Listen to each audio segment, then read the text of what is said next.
Bueno, y seguimos aquí con el doctor Efraín Cristal con esta conversación tan interesante que hemos estado llevando.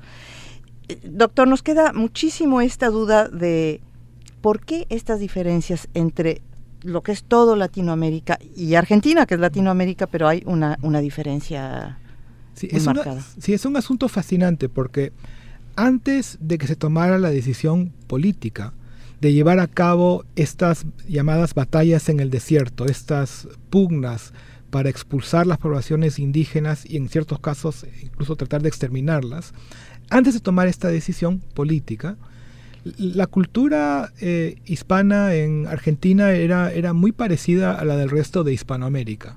O sea, compartían las mismas bases.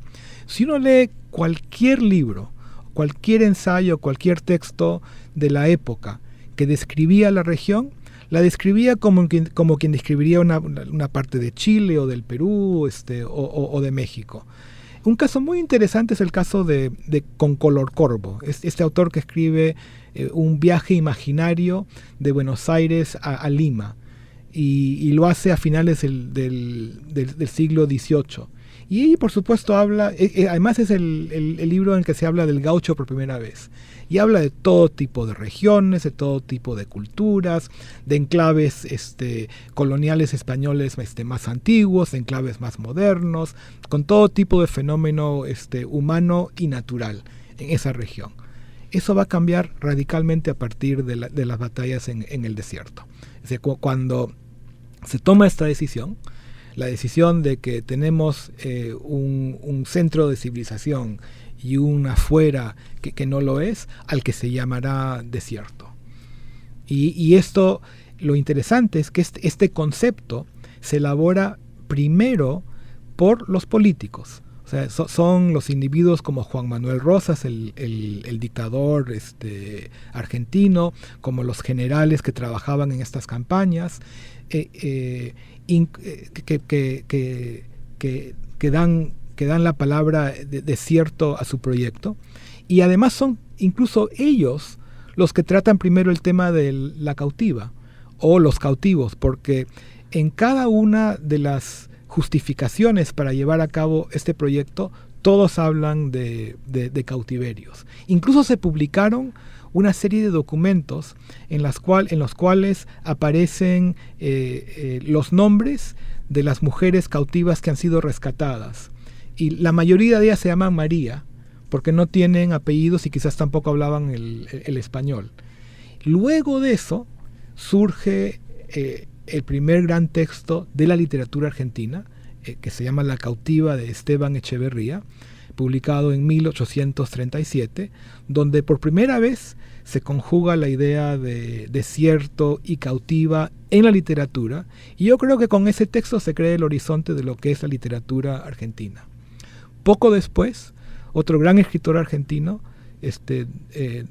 Sarmiento, escribirá un libro que se llama Facundo, claro. Y en este libro, por primera vez, el espacio del desierto se va a convertir en la morada del gaucho.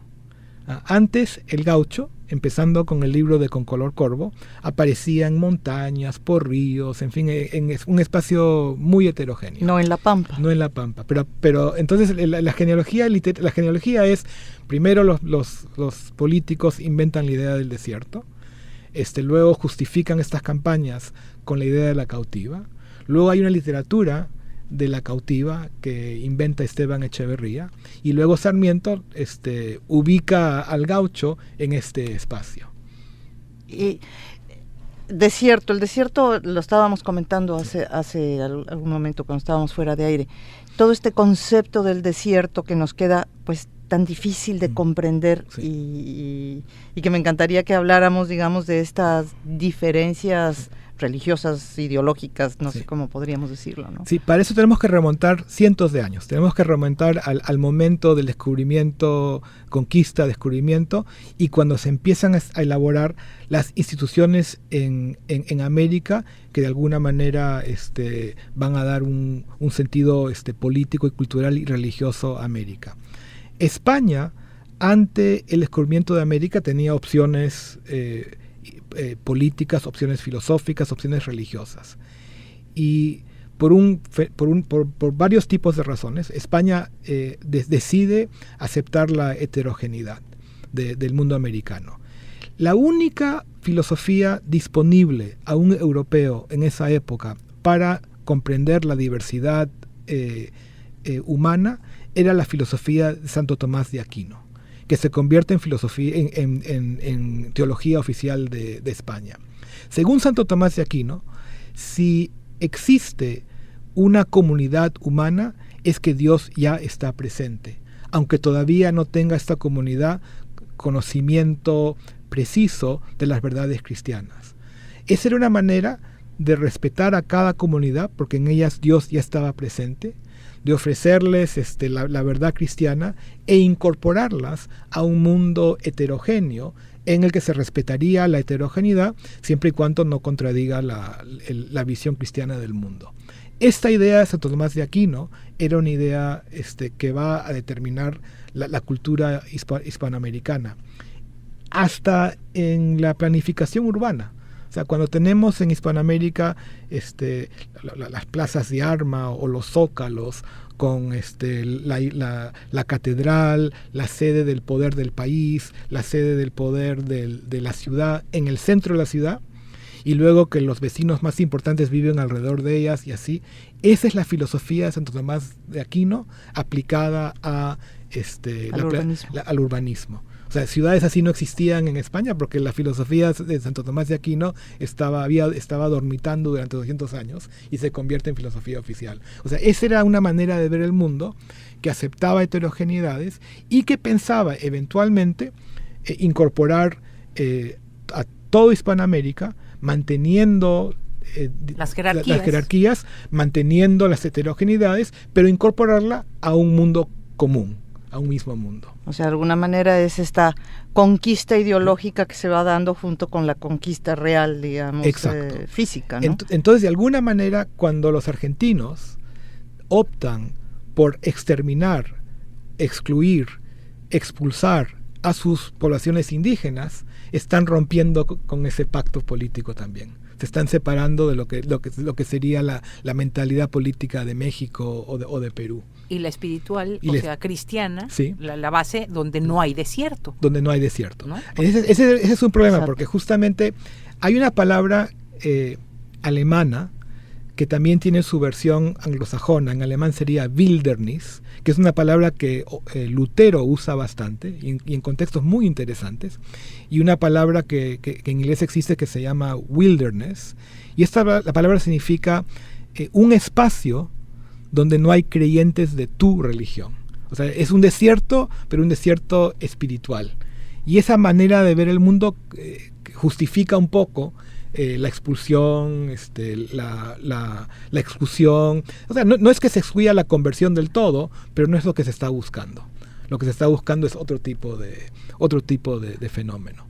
Y en el caso norteamericano, los puritanos, los colonos norteamericanos, abandonaban la metrópolis, que consideraban demasiado corrupta, para establecerse en otro mundo, en un wilderness, en este tipo de desierto espiritual, el desierto en el sentido de que pueden haber poblaciones indígenas, pero no cuentan para nuestro proyecto, para paradójicamente ser superiores a los europeos que están dejando. Es un fenómeno interesante porque los colonos norteamericanos se creen superiores a los que están dejando, mientras que en España solamente pueden venir los mejores, en principio, para llevar a cabo este proyecto de incorporación. Sí, bueno, porque finalmente, digamos, la gente que el criollo no es un ciudadano de segunda, no es un ciudadano de primera, ¿no? Exacto. Hasta que eventualmente se lleve a cabo este proyecto de incorporación. Sí. Lo interesante es cómo este país como Argentina, que es católico, adopta esta ideología del wilderness, del espacio geográfico donde el otro es una bestia casi, a la que se le puede matar, se le puede exterminar y que no tiene nada en común conmigo. Exacto. O sea, y creo que asume una visión del mundo análoga a la norteamericana, precisamente porque se tomó esa decisión. El pueblo argentino durante la mayor parte del siglo XIX había asumido el proyecto de las batallas del desierto, aunque tomó mucho tiempo y eventualmente lo abandonaron.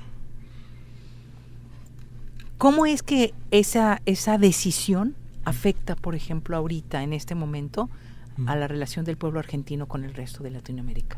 Bueno, ha pasado mucho tiempo, por supuesto, y creo que los argentinos han sufrido también muchas situaciones políticas que son terribles, y hoy en día sería impensable que los argentinos llevaran a cabo una cruzada de exterminación en contra de ninguna población indígena. Pero lo que sucedió es que se creó en el comienzo en Argentina una cultura de violencia que ha tenido repercusiones y explosiones varias veces en su historia. Nos tenemos que ir a corte, sí, y regresamos. Hay que hablar un poquito de la mujer, porque a mí me llama. Doctor, una pregunta que yo le quiero hacer.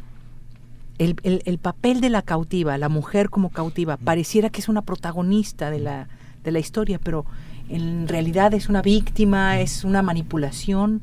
¿Por qué no nos platica un poquito? Sí, como yo creo que para comprender la complejidad del tema de la cautiva, hay que comprender este asunto con dos dimensiones. Una dimensión es la dimensión del argumento de estas historias, el argumento de una mujer que va a ser capturada o que ya fue capturada, y su destino. Y lo que está en juego en el destino en esas historias es si tuvo o no contacto sexual con los indígenas, si pudo o no salvar a sus hijos o a su marido, que también posiblemente fue capturado, y luego si regresa o no al enclave o al pueblo de origen. Esa es la historia, un poco lo que sucede en las historias de las cautivas, la dimensión, digamos, del argumento de estas historias. Pero hay otra dimensión, que es la dimensión de lo que significa simbólicamente la mujer en estas narraciones, en estos poemas. Y desde un punto de vista simbólico, lo que ella representa son las ansiedades del proyecto colonial, de que si se va a realizar o no el proyecto colonial. O sea, ella representa el proyecto colonial.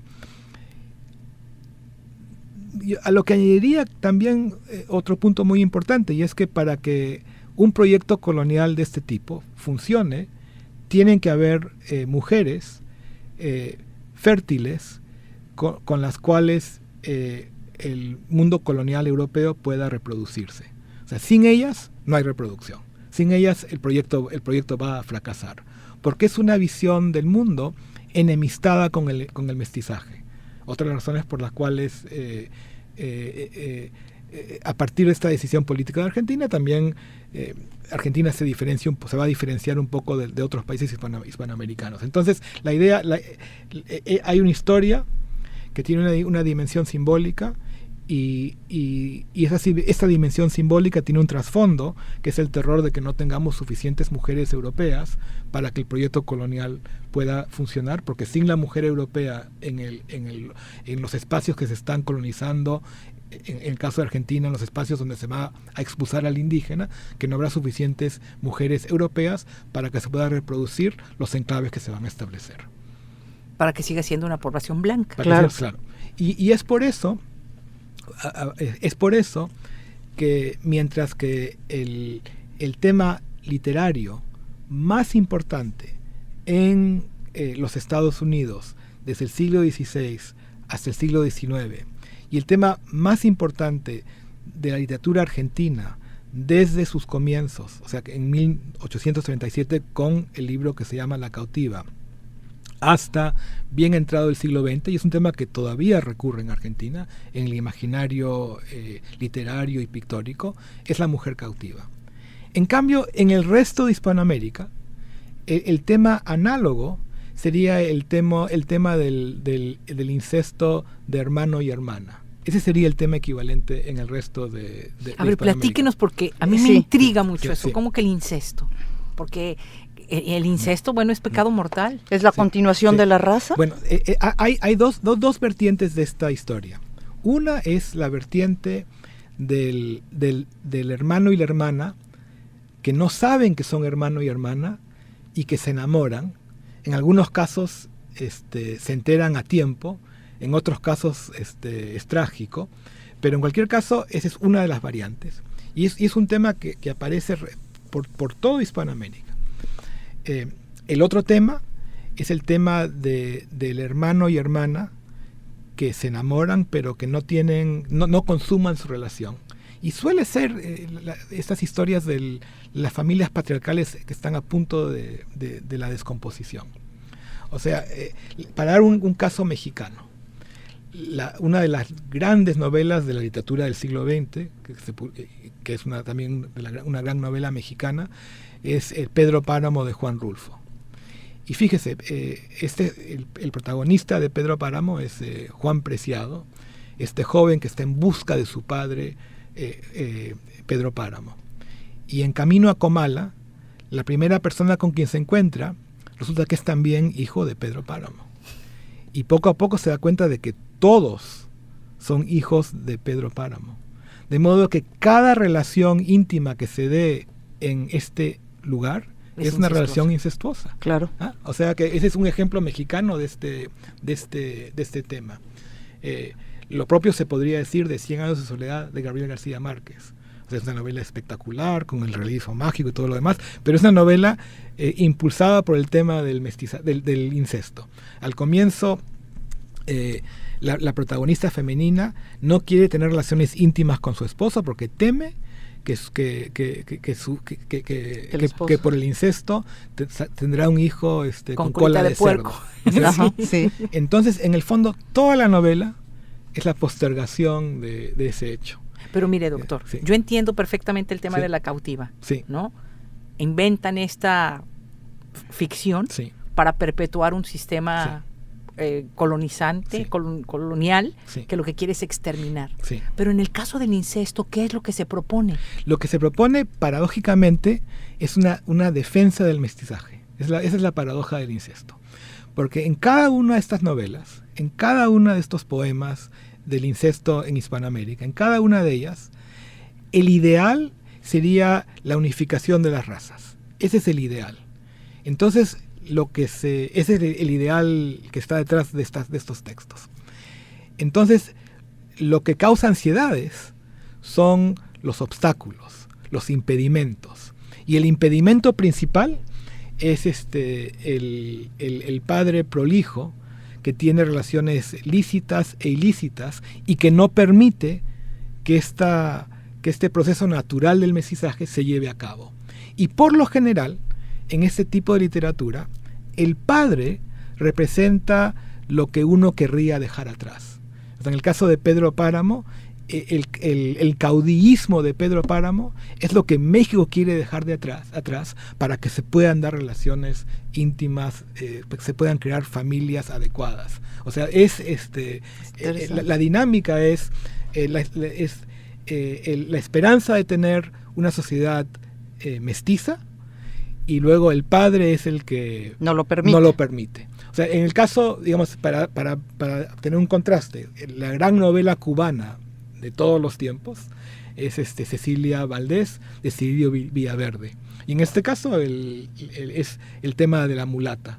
O sea, hay un joven que tiene relaciones con esta chica había sido, y luego nos enteramos los lectores que la chica había sido la hija del padre. ¿No es cierto? Entonces, en el caso de Cuba tenemos la reivindicación de la mulata con esta manera de contar historias.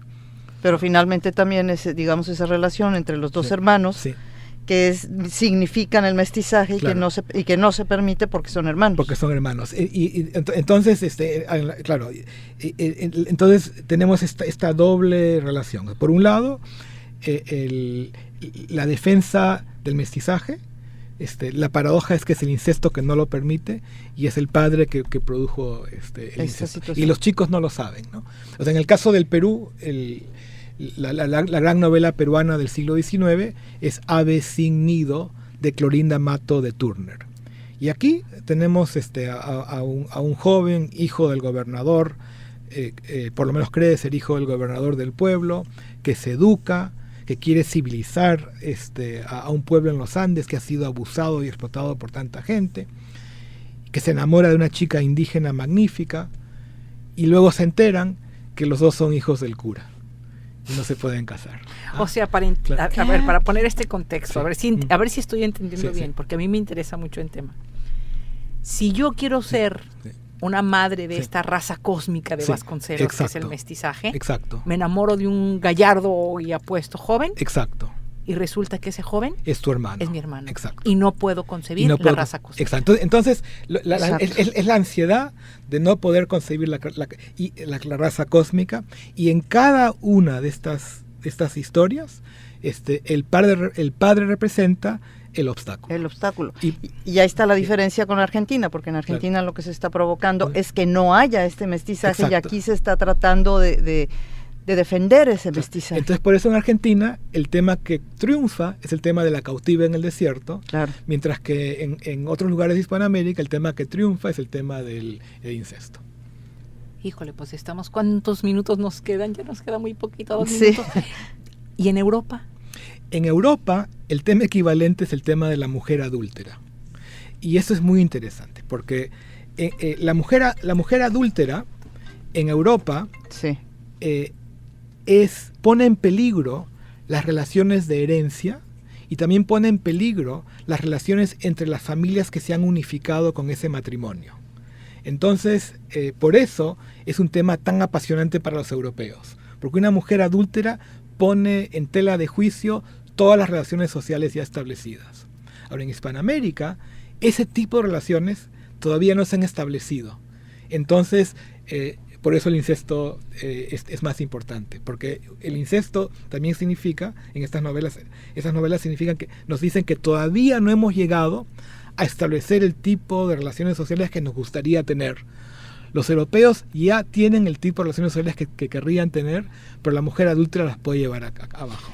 La monarquía, la nobleza, todos esos lazos de sangre que se heredan. Incluso la burguesía. Incluso la burguesía y las relaciones de familias burguesas que tienen poder.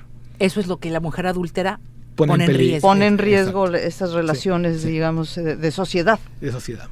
Entonces, pero también yo diría que el tema de incesto y el tema del cautiverio son temas de nuevo mundo. Cierto. Claro, porque son sociedades que todavía no llegan a su ideal. Exacto. Y por eso también es un tema que está en Australia. Sí. Que también es sociedad de nuevo mundo. Sí. Nosotros te decimos, estamos en un momento de la historia en que hay que pensar en quitar lo no colonial, ¿no? Descolonización. Sí. ¿Cómo hacemos para primero conociendo todos estos antecedentes, mitos, o cómo se podrá decir, no sé, estas historias de cómo cada una de nuestra región tenemos estas cuestiones coloniales? Sí. ¿Y cómo lo hacemos después? Yo creo que, o sea, poco a poco, paso a paso, pero uno de los pasos es como tomar cierta distancia de su propia cultura, ver otras y luego entender dónde estamos y cómo podemos comunicarnos mejor. Yo ayer estaba viendo una serie en Netflix de una cautiva y dije, la cautiva. Ya empieza uno, empieza a ver. Claro, empieza a ver uno esa parte que no lo entiendes, no lo ves porque no lo has escuchado, ¿no? Y además por eso, digamos, en Estados Unidos el tema pasa de ser un tema, digamos, que refleja el momento de la colonia, y luego pasa al cine, digamos, a los policiales. O sea, cuántas, en realidad hay muy pocas cautivas en la vida real en Estados Unidos, pero la cantidad de cautivas en los programas de televisión, en las novelas policiales, es enorme. Es enorme. Ese es el legado de la cautiva en el desierto también. Los asesinos en series que únicamente matan mujeres blancas, las capturan y las torturan. Sí, digamos, es la continuación de toda esa simbología. Y pasa también a la ciencia ficción. Pues doctor, muchísimas gracias por haber estado con nosotros en el programa de hoy. Por abrirnos los ojos, ¿no? A este mundo, a estos mundos. Sí. Bueno, ha sido un enorme placer. También que con interlocutores tan inteligentes que me han sacado. No, la verdad, muchísimas gracias. Nos ha abierto muchísimo los ojos, como dice Rebeca, y bueno, siempre es bien interesante aprender estas cosas que uno las ve en la vida del diario, pero no te cae el 20. No te significa nada hasta que no sabes esa simbología, ¿no? De verdad, muchísimas gracias. Gracias a ustedes. Doctor Efraín Cristal.